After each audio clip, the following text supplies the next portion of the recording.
Olá pessoal, tudo bem? Pastor Martinez e mais um vídeo aqui para o nosso canal. Na verdade é um complemento daquele vídeo que eu fiz sobre livre-arbítrio, Agostinho e o calvinismo. E eu agora estou aqui com um estudo, quem quiser, ó, tá aqui, ó, textos bíblicos que mostram nosso livre-arbítrio. Se você quiser esse estudo, me chama aí pelo WhatsApp, tá aí meu WhatsApp, me pede o PDF, ele tem acho que 6 páginas, tá? 7 páginas. Você me chama aí no WhatsApp, eu mando para você refletir, dar uma olhada no que diz a palavra, enfim. O assunto é complexo, eu não acho que eu tenha a possibilidade de resolvê-lo. A única coisa é que dentro da visão arminiano-wesleyana, a gente deixa as coisas assim, límpidas, transparentes. A gente não fica falando pelos dois lados da boca. Tipo, você não tem livre-arbítrio, mas tem livre agência. Aí você vai olhar gramaticalmente, tecnicamente, o que significa as duas palavras. Quer dizer, como é que você vai ter um livre agir se você não tem livre arbítrio? É uma coisa assim, tipo, ó, você peca, Deus determina o seu pecado, mas a culpa é sua. Fica difícil entender esse tipo de coisa. Então, o calvinismo, ele às vezes, para se justificar, sabe, me deu vontade uma vez de catalogar a pregação de pregadores e teólogos calvinistas. Quantas vezes eles falam em permissão? O Calvino fala que não existe permissão. O que existe é a determinação de Deus. Mas a gente vai ouvir sermões, belíssimos sermões calvinistas, e toda vez que a gente escuta-os, a gente escuta coisas do tipo: Deus permitiu. Se ele é calvinista, ele não deveria ter esse termo no seu conjunto de palavras rebuscantes. Deveria tirar de lá. Jerry Walls fala uma coisa interessante. Ele comenta no seu livro Porque Não Sou Calvinista que todo calvinista pregando é um arminiano. Na teologia, na teoria, ele é um calvinista, mas na prática, aí já não é mais um calvinista, né? É um arminiano. O calvinista falou assim para mim outro dia: o senhor tem livre-arbítrio? Eu falei: tenho. Então sai voando. Eu falei: não, não consigo voar, não tenho asas. Ah, então o senhor não pode fazer o que o senhor quer. Eu falei: claro que não. As coisas que está limitada pela minha natureza, não posso voar, eu não tenho asas. Tá vendo? Então o senhor não tem livre-arbítrio. Aí eu falei: escuta, amigo, Deus tem livre-arbítrio? Ele falou: claro que tem. Eu falei: tá, Deus pode mentir? Deus pode se envolver com o pecado? Deus pode negar a si mesmo? Aí ele: não. Eu falei: pois é, nem Deus tem esse livre-arbítrio que você está me propondo. Esse tipo de livre-arbítrio não é livre-arbítrio, tá ok? Então aí ele deu uma pensada, porque os caras ficam ouvindo só um lado da coisa, não ouve a dialética da questão, e aí fica com essa mente bitolada aí, com essa mente, né, totalmente focada numa coisa só, e aí não entende o que está acontecendo, obviamente. Então nós temos que ter humildade. Eu respeito a opinião dessas pessoas, eu entendo o que elas tentam dizer, só não concordo. Acho difícil compreender. Mas olha, eu estou aqui com o meu velho e bom dicionário Aurélio. Quem é que lembra? Hoje em dia não tem mais, né? É tudo online. Olha aí o dicionário Aurélio. Lembra dele? Olha ele aí. O velho e bom dicionário Aurélio. Ele tem aqui a definição de livre-arbítrio. Eu vou tentar ler, mas está bem miudinha a letra. Mas eu vou tentar ler assim mesmo, tá? Vamos lá, se eu consigo. Eu vou pôr na tela para você. Livre-arbítrio. Possibilidade de exercer um poder sem outro motivo que não a existência mesma desse poder. Refere-se o livre-arbítrio principalmente às ações e à vontade humana e pretende significar que o homem é dotado do poder de, em determinadas circunstâncias, agir sem motivos ou finalidades diferentes da própria ação. Então aqui nós temos uma definição que nós podemos entender o livre-arbítrio. Eu estou definindo os termos porque, como disse o sábio filósofo, né, antes de você entrar numa conversa, defina os termos. Porque senão você vai escutar uma pessoa falando uma coisa, você falando outra, e ela não definiu os termos. Talvez o que o Aurélio está definindo aqui, o calvinista chama de livre agência. Mas nós, arminianos, entendemos que é livre arbítrio, ou seja, eu posso decidir. A ou B já é uma decisão.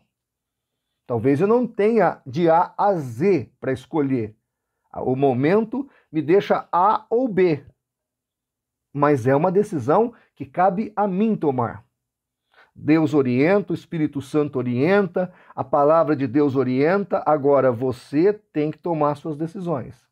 Eu quero embasar o que estou falando na palavra de Deus. Eu vou citar bastante texto, eu vou colocando aí na tela do seu vídeo para você acompanhando. Pega a sua Bíblia. O primeiro texto é 1 de Pedro 2,16, que diz assim: vivam como pessoas livres, mas não usem da liberdade como desculpa para fazer o mal. Veja que Pedro deixa claro que nós, cristãos, que temos fé em Jesus Cristo, somos pessoas livres e que nós devemos ter responsabilidade na utilização dessa liberdade, para que nós não abusemos dela e o abuso dessa liberdade nos leve ao pecado. Ele também vai dizer em 1 Pedro 5,2: apacentai o rebanho de Deus que está entre vós, tendo cuidado dele, não por força, mas voluntariamente, nem por torpe ganância, mas de ânimo pronto. Então, de novo, a ideia de liberdade, de voluntariedade. E aqui no grego, segundo o autor desse meu estudo aqui, é ekousios. E essa palavra está aí na tela do seu televisor. Significa voluntariamente, de boa vontade, de acordo consigo mesmo. Então veja a ideia de liberdade de escolha. Paulo usa o mesmo termo em Filemão 1,14, que diz assim: mas não quis fazer nada sem a sua permissão, para que qualquer favor que você fizer seja espontâneo e não forçado. Espontaneidade, nada forçosamente.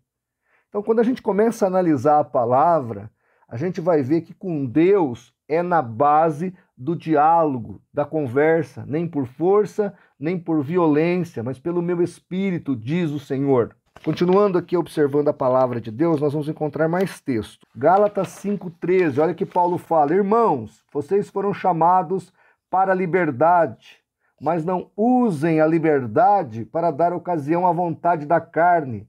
Pelo contrário, sirvam uns aos outros mediante o amor. Paulo está falando que é para você, livre em Cristo Jesus, não se embrenhar pelo caminho da carne, do pecado e se ensoberbecer uns contra os outros. Está entendendo? O calvinista me perguntou assim outro dia: o senhor tem livre-arbítrio? Falei, tenho. Por que o senhor não para de pecar? Aí eu falei, olha, eu não paro de pecar porque eu estou numa circunstância que eu vivo aqui nesse mundo muito difícil e a minha carne ainda não está redimida. Mas quando ela estiver, eu vou parar de pecar completamente. Não, o senhor não tem livre-arbítrio, senão o senhor parava de pecar. Eu falei, eu tenho livre-arbítrio.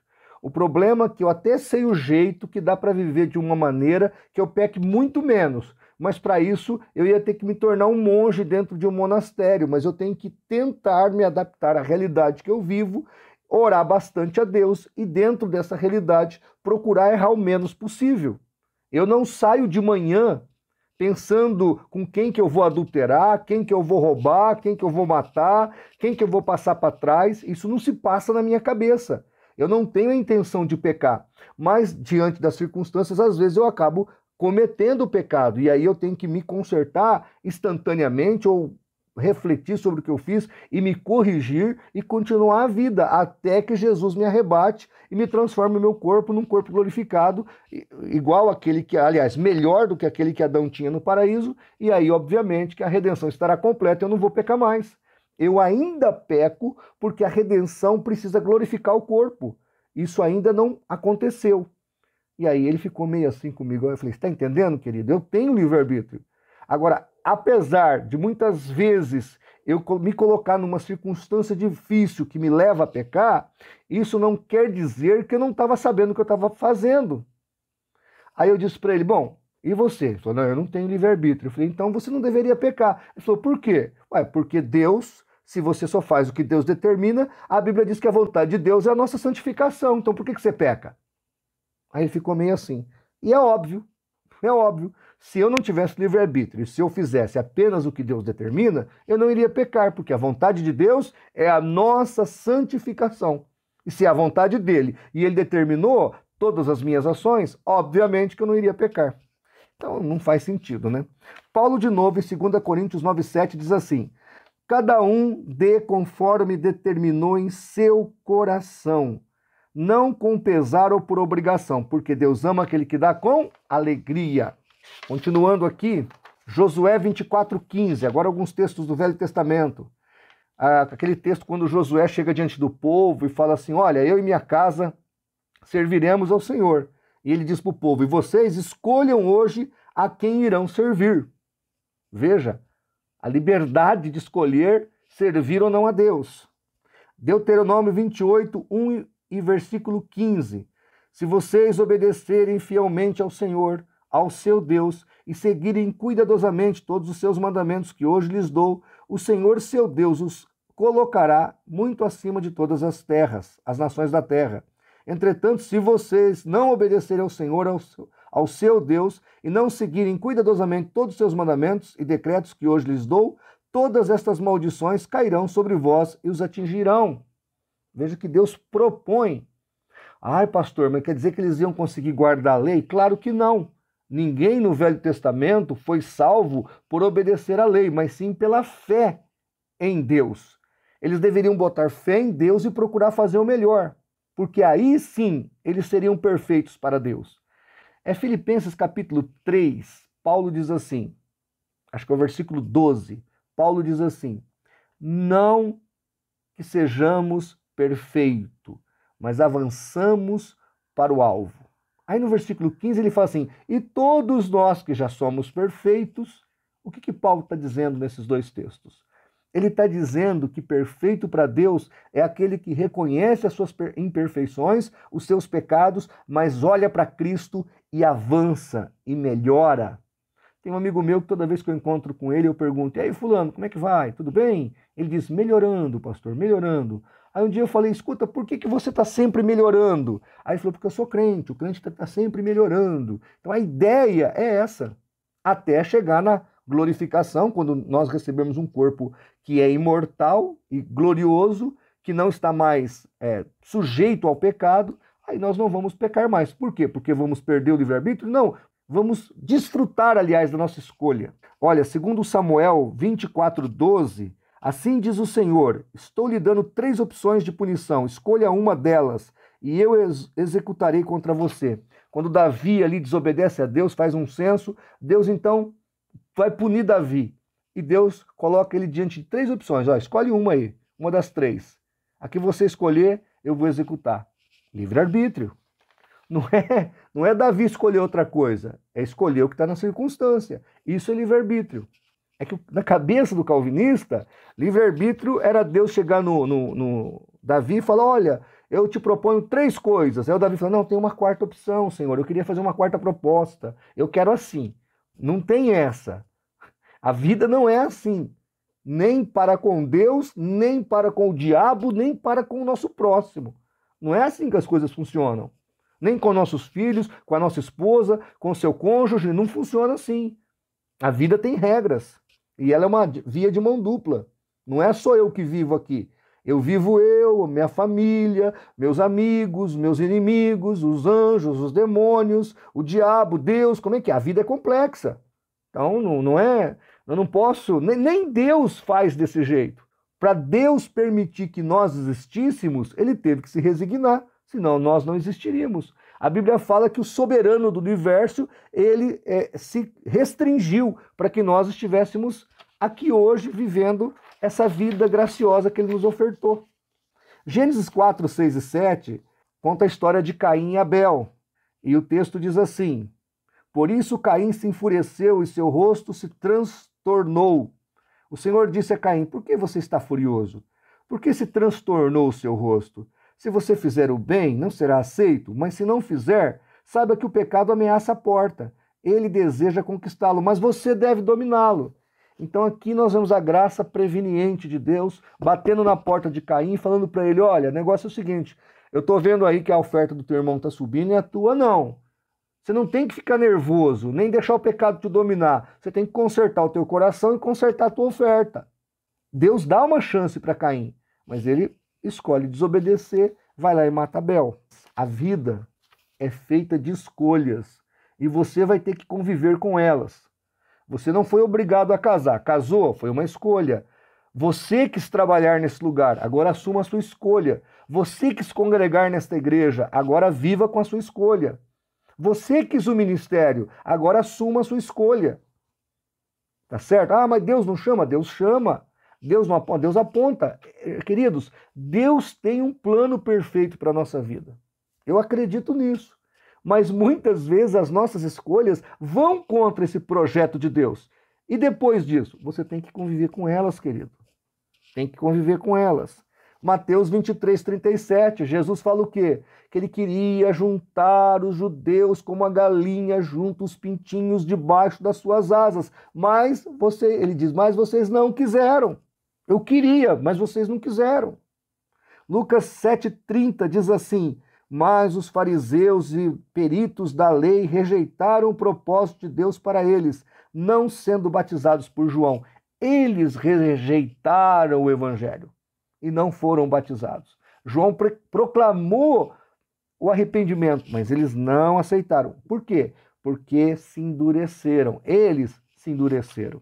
Estou só mostrando para vocês alguns textos que explicitam o fato de que nós temos escolhas e nós seremos julgados por essas escolhas. Tem mais textos aqui, mas eu vou parar por aqui. O que eu quero que você entenda é que a palavra de Deus, diferente das filosofias teológicas, ela não coloca que você não tem livre-arbítrio. Muito pelo contrário, você tem livre-arbítrio. Você tem escolhas. E a Bíblia te desafia a fazer o que é certo.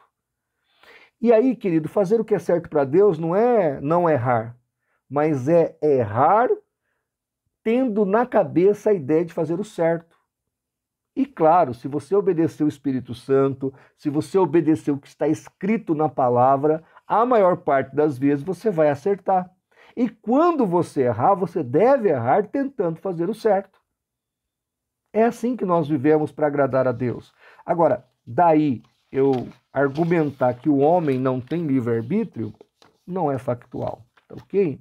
Quem quiser o estudo, tá aqui, tem 7 páginas, eu só li alguns versículos que tem aqui, eu acho que tem mais de 30 versículos, depois se você quiser, mando aí para você, você imprime, lê, faz uma pesquisa, eu tenho mais material, tem o livro do Norman Geisler, Eleito Mais Livres, é um livro muito interessante. O meu livro, Calvinismo Recalcitrante, eu cito parte do Eleitos Mais Livres do Norman Geisler e eu coloco a prova de que você tem livre-arbítrio antes da queda e depois da queda.